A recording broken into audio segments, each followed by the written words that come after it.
Hello and welcome to a very special How I Paint Things. Now, if you've picked up an Isengard army, you're probably going to end up with some scouts. Fast moving with a few bows in there as well, they're a pretty useful addition to any Isengard force, and certainly I like the look of them. Now, this method is pretty old school, same as with the warriors. This is a way that I've been doing these for many years, and it is nice and simple, which is the most important thing. So all of the paints for this one will be listed in the description below. Same as always, let's get started. So once your Uruk-Hai are assembled, first thing to do is to prime them. Now I've actually done this in two stages. If I flip this fella up, you'll see underneath he's a little bit darker. That's because I started by priming the miniature in matte black. Then what I've done is switch to leather brown, and you'll see I have been quite generous with it. All I want is just a tiny wee dusting of the black remaining in the recesses. Now what this is going to do is make sure that if I miss anything, and particularly on like evil miniatures, it's always handy to have darker recesses. I think it just sells the look. It's a little bit of extra shading that you don't have to do any work for. Now you can just prime them completely in leather brown, it wouldn't matter one jot, but if you haven't got access to a brown primer, what you can do would be to prime them in black, and then with a very heavy overbrush, similarly to how we did the death metal in the first Uruk-Hai video, just go over with a couple of coats and leave some of that black in the recesses. Now when it comes to the order of painting things, it's going to be a little bit different to the warriors, because we're going to start this time with the skin. So what I have is Tree Ancient, and I've thinned it down with just a tiny wee bit of water in my brush before picking it up off of the palette. You'll see this goes on nice and quick over brown. And this is one of those colors where if we make a mistake, our next stages are going to be to essentially tidy it up. So don't worry too much if you do hit the clothes. Try and avoid it, be tidy if you can. It's not the end of the world if you make any little mistakes.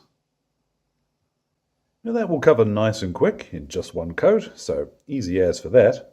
What I'm going to turn to now, this is Prairie Ochre, because the underclothes, like parts of these, I hesitate to say uniforms, but you will see that there's a little bit of a yellowy tint to some of the clothing choices.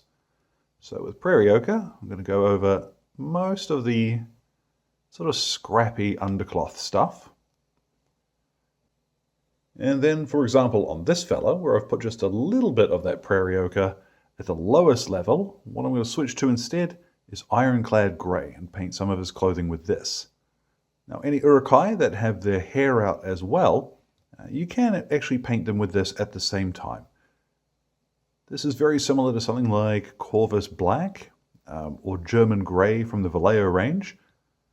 Any dark, almost black will do the job here. I've also painted in the little quiver using that color, not because it is particularly the right color, but I just think it's going to add a little bit of visual, it's different. It's going to stand out in a way that will be useful on the table. What I've got now is Oak Brown, and I'm going to use a couple of different brown colors here. Most of these Uruks are wearing like a leather mantle over the top of some of their clothes, and I'm going to paint this in with the Oak Brown. If you want to, you could also use this to paint in their gloves, but I'm going to do that slightly differently in a second. So first of all, with the Oak Brown, just as I was painting the mantle on a couple of these guys, I realized that it all connects to the straps that they're wearing too. So you might as well paint in these straps around the waist and at the back in the same color at the same time.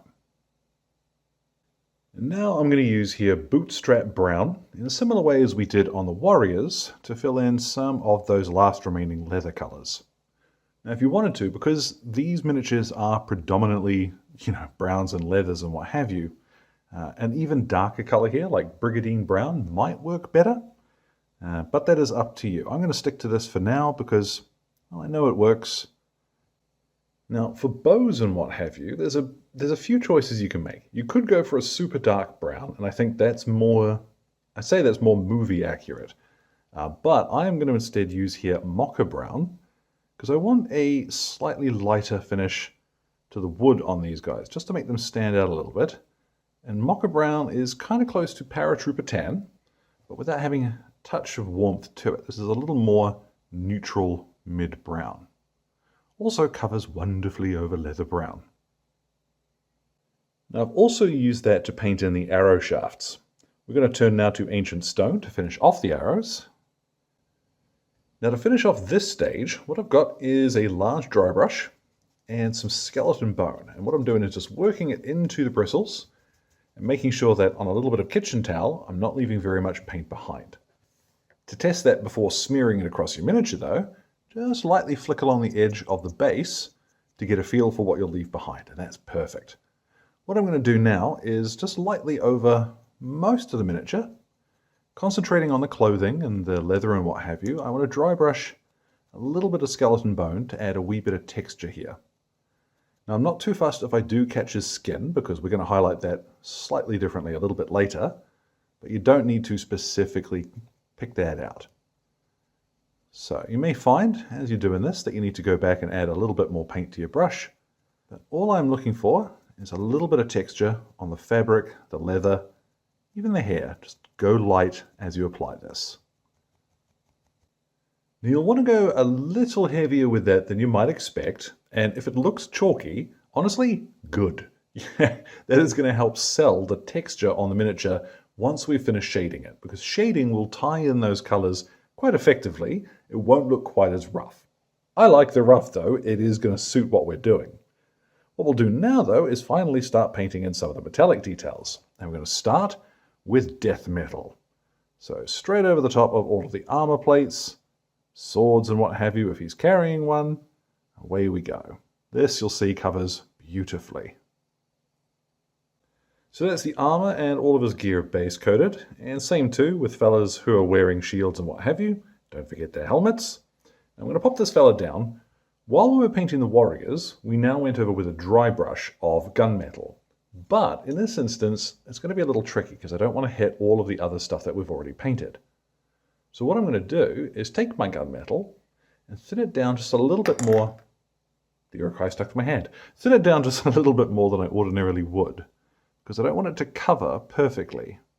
So from here, you'll see rather than covering the entire panel, what I'm doing is using my thinned gunmetal and just going over the areas that I really want to be predominantly silver, and quite roughly leave just a little bit of that death metal in the recesses.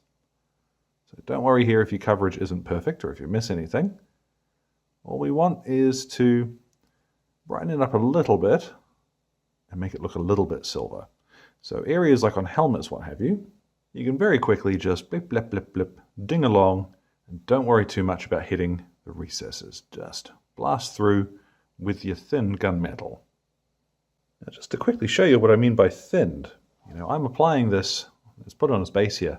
This is almost a glaze. All right, we really just want a tiny amount of paint to water. So you'll need to experiment with this a little bit, but you'll see it does give us fairly close to if we had dry brushed this death metal. Now going back to that ancient stone from earlier, I'm just going to lightly dab along any teeth that are exposed, and I'm probably going to make, an awful mess. But the secret is it's not going to matter, because we're going to go back to the base coat for the skin. We'll tidy that up quickly, and as well I am going to go over areas where I've dry brushed and just smooth those out, because the skin is the one bit that I don't want to look rough and chalky like the clothing. Now because we have thinned that gunmetal down so much, it's important to leave that plenty of time to settle and dry properly, because if we apply strong tone like we're going to do over the top of it and it's not completely dry, it's going to lift up those little silver particles and put them everywhere. And we don't want that. We really don't want that. All the same as with the warriors, we're going to use neat strong tone and just chuck it over the entire miniature. Give it a couple of seconds and then work it into all of the recesses. Let's go over the whole thing. And same as before, drench this fella and then we'll put him somewhere warm to dry. And once they have had plenty of time to dry, there we go, we have a winner. You could very easily just varnish them up, pop the bases on them, and call them done from here, particularly if you're in a rush to get them on the table, but it won't take much to do just a tiny bit extra. You see in particular how the dry brush has been brought in a little. That's going to work perfectly, but what I'm going to turn to now is a little bit of Dryad Brown. We're just going to highlight the skin, Now, if you find it difficult to see what you're doing at this stage, what you can do would be to varnish them now. I am going to pop some highlights on here, then varnish them, and we'll finish off the metalwork. You'll see what I mean when we do that. But it doesn't need to be terribly complex. Just picking out some of the areas where you want that skin tone to be a bit more defined. Now I'm going to take them outside and hit them with a spray-on varnish. The reason why I'm going to do the varnish before I do the final metallic highlight is I want that last bit of metal to really shine, and it's not going to matter too much if it's not under the varnish. So let's pop a varnish on, see what that does to that shininess. And there we go. Never question the value of an awesome varnish. It makes all the difference. What I am going to do is pop this fella aside, because this guy is probably the better one to show you what I'm going to do here. With just a little bit of plate mail metal on my brush, I'm going to go along and just dab in a few little streaks and scratches on the edges of the metal, and as well, just a few, there we go, on the shield to make it look like it's seen a little bit of action. You don't need to do terribly much of this. It's really a matter of the more of it you add, the more shiny and recent the damage is going to look. So take your time, maybe don't go nuts with it. But like I said, this is a matter of personal choice. Once I'm finished with this, what I'm going to do is go ahead and base these fellas. And the recipe for that will be in the description. It's nice and simple. So let's get a look at our Uruk-Hai once they are all finished. And so, there at last, our Uruk-Hai scouts are complete. And as you can see, the method itself is actually fairly similar to painting the warriors, just one or two different colors. I think this ends up with maybe 2 additional paints compared to the warriors themselves, so it's not going to break the bank if you have got an additional wad of Uruk-Hai troops that need painting. So let me know if you want to see me tackle Saruman next week. I will not paint him the same as he is on the box, let's say. I'm not that good, but I guarantee I can make it relatively simple, as these guys are here as well. So as always, thank you goes out to Exit23 Games for these light and sound equipment, as well as all of my wonderful patrons who are keeping me ticking in paints and glue, including my most gorgeous producers who are showing up on screen now. Thank you very much for your support, folks. I mean it every time. Now, any questions or anything, you can feel free to drop them in the old comment box below.